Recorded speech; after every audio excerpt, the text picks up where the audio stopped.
Assalamualaikum warahmatullahi wabarakatuh. Pemirsa, baru saja kita melihat ada film Jejak Langkah Dua Ulama. Ya, itu ya. Filmnya itu Jejak Langkah Dua Ulama. Betul nggak sih judulnya? Jejak Langkah Dua Ulama. Ya, ya. Jejak Langkah Dua Ulama ini adalah eh, menceritakan tentang bagaimana hubungan NU dan Muhammadiyah, kedua pendirinya itu adalah satu perguruan, satu kamar, dan satu perjuangan dalam menuntut ilmu. Tetapi setelah kembali kemudian memiliki pandangan ijtihad yang berbeda untuk mendirikan ormas yang berbeda. Ya. Tapi pada hakikatnya mereka adalah satu eh, sumber keilmuan, ya. Kemudian dalam penerapannya ya itu berbeda, mendirikan ormas yang berbeda ya. Kiai Haji Ahmad Dahlan mendirikan Muhammadiyah, Kiai Haji Hasyim Asy'ari mendirikan Nahdlatul Ulama. Nah, kita lihat bahwa NU dan Muhammadiyah harus bersatu karena dua komponen bangsa yang pemersatu ini kalau udah bersatu maka insya Allah bangsa Indonesia akan aman. Nah, kita lihat ada fenomena bahwa misalnya kemarin Harlah NU di Masjid Kauman Yogyakarta itu kemudian menjadi perbincangan karena ada misalnya ya beberapa warga Muhammadiyah yang menolak. Ya. Ini boleh saja, tidak apa-apa ya. Tetapi kita harus melihat baru saja filmnya ini dirilis, Jejak Langkah Dua Ulama, yang menyatakan bahwa ada banyak persamaan di antara NU dan Muhammadiyah. NU Muhammadiyah harus bersatu. NU Muhammadiyah adalah dua komponen utama bangsa.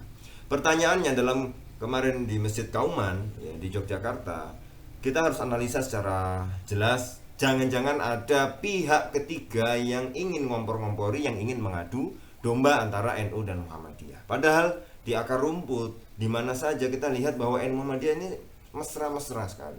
Ya, jadi film ini Jejak Langkah Dua Ulama ini kemudian ingin bernostalgia kembali bahwa ternyata kedua pendiri ya ormas NU dan Muhammadiyah ini sama-sama punya banyak kesamaan. Maka kita lihat kalau kemudian ada pihak ketiga yang ngompor-ngompori, pihak ketiga yang ngadu domba, ini kita semua yaitu NU dan Muhammadiyah jangan sampai terpecah belah, jangan mau terprovokasi. Baik, kalau memang Harlah NU dipindahkan ke tempat lain demi menjaga kondusivitas ya. Ya tidak apa-apa sudah. Tetapi ayo para teman-teman Muhammadiyah datang pada Harlah NU juga ya, kita sama-sama guyup rukun ya. Kemudian jangan sampai mau terprovokasi, jangan mau sampai dipanas-panasi oleh kelompok pihak ketiga. Yang pihak ketiga ini siapa? Tentu saja yang tidak ingin NU dan Muhammadiyah akur. Karena kalau NU Muhammadiyah akur, ya mereka tidak mendapat tempat. Kita lihat para ulama-ulama ada yang sekarang ya, ada kelompok-kelompok yang membuat poros sendiri, membuat tidak NU tidak Muhammadiyah, yang mempunyai corak yang sendiri ya, yang kemudian corak ini kadangkala ya anti budaya, tetapi mereka membuat corak budaya sendiri. Mereka bisa jadi anti madhab, tapi ternyata mereka punya madhab sendiri. Mereka menolak apa yang dianggap baku, yang sudah menyebar di masyarakat, yang dianggap stagnan, tetapi mereka membakukan gerakan mereka sendiri. Nah, ini rata-rata kalau kita lihat adalah dari gerakan transnasional yang diimpor dari luar mentah-mentah, tidak diolah ya, tidak diolah, dijiplak saja. Kemudian mereka harus memberikan positioning. Nah, positioningnya ini apa? Kalau kita lihat mereka cari panggung. Jadi kalau kita lihat bahwa ada yang ngompor-ngompori ya agar NU dan Muhammadiyah tidak akur, tidak kompak.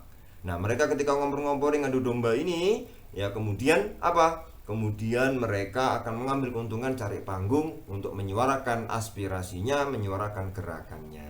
Nah, dikiranya NU sama Muhammadiyah gampang gitu untuk diadu domba. Ndak saya omongin ndak. Ya, ini sudah ratusan tahun ya, sudah lama puluhan tahun, sudah. Jadi NU dan Muhammadiyah itu ya seperti adik kakak, ya. Akurnya akur banget, ya. Jadi kalau ada pihak ketiga pengen ngompor-ngomporin, enggak bisa, ya, enggak bisa. Karena NU Muhammadiyah ini sejak dulu sudah terjalin hubungan yang sangat baik sekali, sehingga kalau kita lihat ya, NU Muhammadiyah tetap bersatu, tidak bisa dikompor-kompori, tidak bisa diadu domba oleh pihak-pihak ketiga. Nah, justru kita lihat ke depannya ya, pihak-pihak ketiga yang ingin ngompor-ngompori ini akan semakin terbuka kedoknya. Ternyata mereka mengatasnamakan umat Islam, ternyata bukan. Mereka punya agenda sendiri, mereka punya kepentingan sendiri. Yang sekarang mungkin mereka ini kelompoknya bukan hanya satu kelompok, banyak kelompok, tapi jadi satu poros, satu posisi. Nanti misalnya kalau itu ya, misalnya kalau disingkap, ternyata di dalamnya ya gontok-gontokan sendiri ya. Makanya kalau kita lihat ya, sudahlah, NU Muhammadiyah tidak akan mungkin bisa diprovokasi. NU Muhammadiyah tetap terus bersatu ya. Untuk apa? Untuk persatuan Indonesia, yaitu bangsa Indonesia semuanya adalah sama ya. Di sini NU dan Muhammadiyah menjadi pelopor bagaimana persatuan Indonesia itu dapat terwujud. Terima kasih para pemirsa, menjadi cerdas adalah pilihan. Assalamualaikum warahmatullahi wabarakatuh.